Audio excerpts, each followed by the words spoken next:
These are the muscles worked when you perform squats. The squat is a compound movement that targets many different muscles and utilises more than one joint. When it comes to training legs, few exercises compete with squats.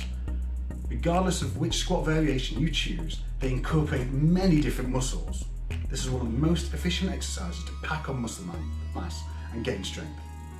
The basic movement of a squat is that you hinge at the hips, slowly bending your knees and descending to the bottom.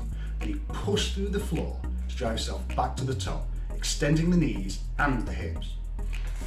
It is important to inhale as you descend and exhale as you push back up.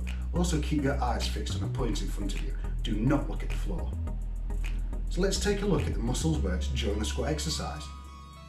And you'll understand why it's a favourite for those looking to build muscle strength and mass.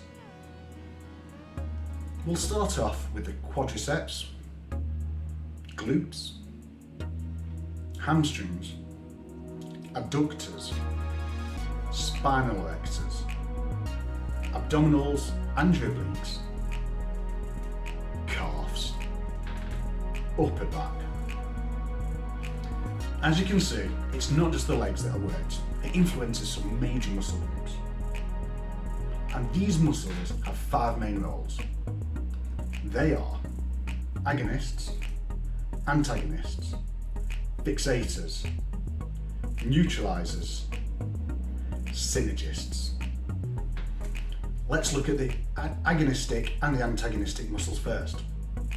Agonists are the muscles that have the primary role in a movement and are often referred to as the prime mover.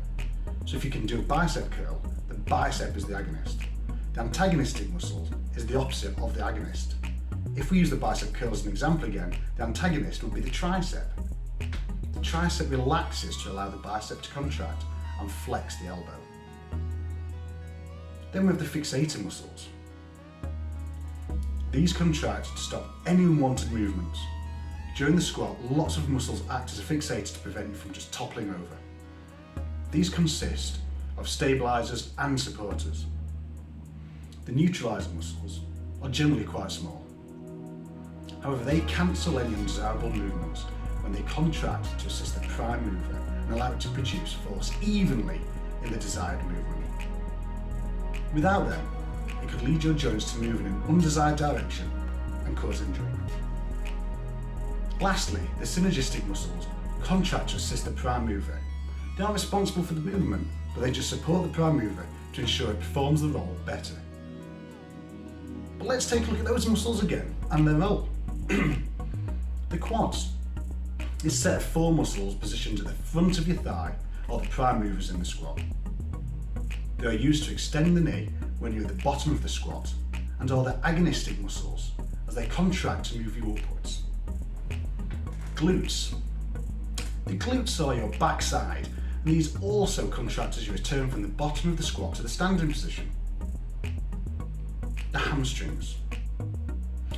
These have a role, but if you're really wanting to train the hamstrings, research by the Journal of Strength and Conditioning, published in May 1999, shows that leg curls and stiff leg deadlifts activate the hamstrings to a much greater degree.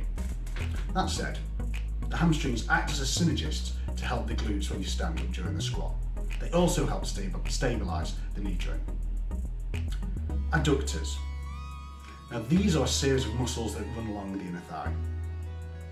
They act as an assistant mover during the concentric phase of a squat, helping the quads before the glutes kick in to extend the hip to get you back into the standing position. Spinal erectors. These act as a fixator during the squat. When you perform a squat with weight, your body is wanting to lean forward, but these muscles, which run along either side of the spine, contract to prevent this from happening. They also have a stabilising role to prevent flexion in the lower back. The abdominals and the obliques. These are the muscles around your trunk. The abs are commonly referred to as a six-pack, and their obliques run along either side. These are engaged throughout the whole squat movement. They work with your spinal erectors to maintain a neutral position and maintain posture.